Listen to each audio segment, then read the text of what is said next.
Now, you may not know the name Fanny Cornforth, but you will recognise her face. She was the original Victorian supermodel who epitomised the vision and life of pre-Raphaelite artist Dante Gabriel Rossetti.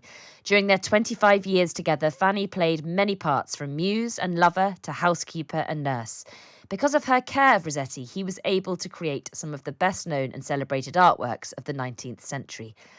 The pre-Raphaelite art historian and author of Stunner, The Fall and Rise of Fanny Cornforth, joins me now. Kirsty Stonell Cornforth, thank you so much for joining us on Times Radio.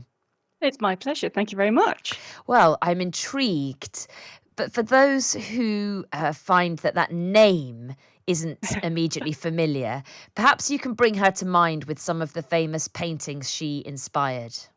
Oh, you'd certainly know her from works like Bocca Baciata, which means the kissed mouth, which is the ubiquitous picture of her as this beautiful woman with cascading hair and slightly undressed and looking very pouty and being just the perfect Rossetti woman and kind of typifying his kind of very luxurious lady art.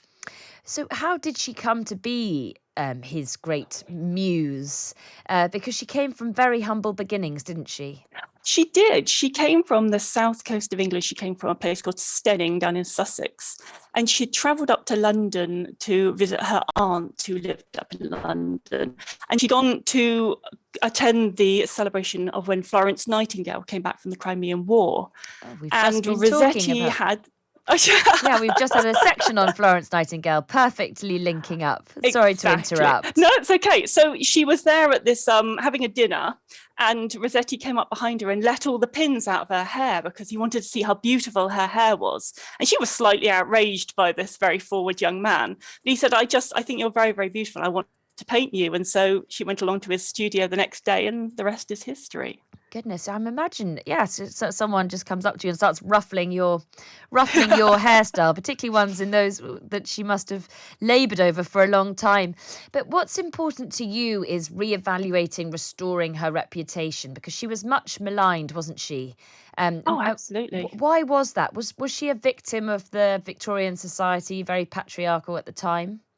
She embarrassed a man at a party. It's terrible, isn't it? Because it's like the very simple things you can do. She embarrassed the wrong man at a party. So she was at one of Rossetti's soirees, and another painter called William Bell Scott came in, and he'd had a bout of alopecia, and she hadn't seen him for ages. And so when he left the room, she announced, "Oh my goodness, I didn't recognize he doesn't have an eyelash or no hair left on his head."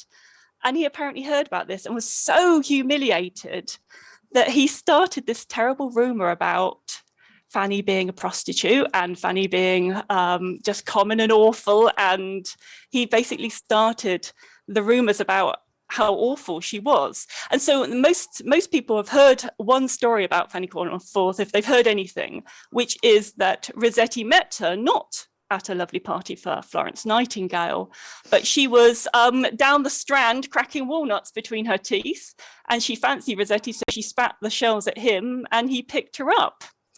But that was complete lies. That was completely made up. So her whole false reputation is based on one man being a bit angry with being undermined. Yes, I would say that is the biggest part of it. Also, a lot of the women who were discovered by the pre-Raphaelites, they used to like to go and find working class girls and then kind of make them into these grand women. In fact, George Bernard Shaw's play Pygmalion is allegedly based on one of these stories of a girl picked up and made into a lady. But Fanny refused to become a lady. She just remained working class, and she didn't kind of better herself in any way. She just remained as Rossetti's companion and his nurse and his lover. And people found this a bit objectionable. He would want to be seen with this working class girl. And so people were quite wary of her at the time. And so when these kind of rumors about her less salacious, more salacious kind of aspects of her character came out, they were quite happy to believe them. And he had two other muses, didn't he, at least, whose reputations weren't so damaged by hair. It feels like it's all to do with hair with her. But who were his other muses, and why were their reputations remained intact? Well, we have Elizabeth Siddal, who most people would know as the girl who posed for Ophelia, Millet's Ophelia, laying there in the bathtub, but she's this beautiful painting of her lying in the river. She was an artist and a poet in her own right, and Rossetti was obsessed with her from about 1850 until her death in 1862. And then after Elizabeth Siddal, a few years later, he became obsessed with Jane Morris, who was the wife of William Morris. But Jane had come from a very humble background as well. Her parents had been working stables and very poor in Oxford. And Jane had married William Morris, who was a follower of Rossetti's, and she had kind of bettered herself. And so these two women had kind of lifted themselves out of this kind of working class stigma into kind of more than that, whereas Fanny never managed that, sadly. With your title, which I sort of tripped up on actually when I read it, because you've turned the rise and fall on its head. The fall and rise. Why is that? Because Fanny was often described as a fallen woman. And the first painting she posed for, when he took her off to a studio, she posed for this painting called Found, which is this country girl who's come up to the city and become a bit of a fallen woman, become possibly a prostitute. And her lover from the countryside comes up and finds this terrible shambles of a woman and grabs hold of her, and she falls to the ground, and she is literally a fallen woman. And that's how people regarded Fanny, as being this kind of fallen woman, basically, and her reputation suffered. But then I like to think that by addressing each of the rumours that is put about Fanny, we can kind of rise her reputation back up again and understand her better. I see, because she herself didn't necessarily rise, did she, nearing the end of her life, and No, she ended her life very sadly in an asylum.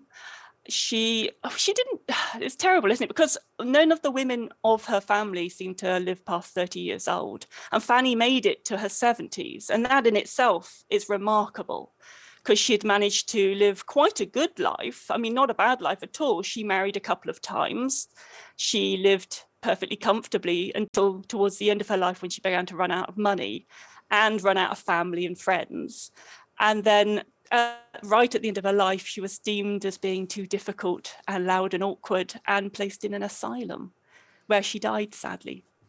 Oh, I'm sorry to end, after all the sort of restoring of her great reputation and all the wonders, to end on a rather sad note. But what a fascinating sounding woman, what a fascinating life. And it must be fascinating and so interesting looking into all of that so deeply as you have. Kirsty Stonell Walker talking about the fall and rise of Fanny Cornforth. Thank you very much indeed for joining me on Times Radio. Thank you, my love.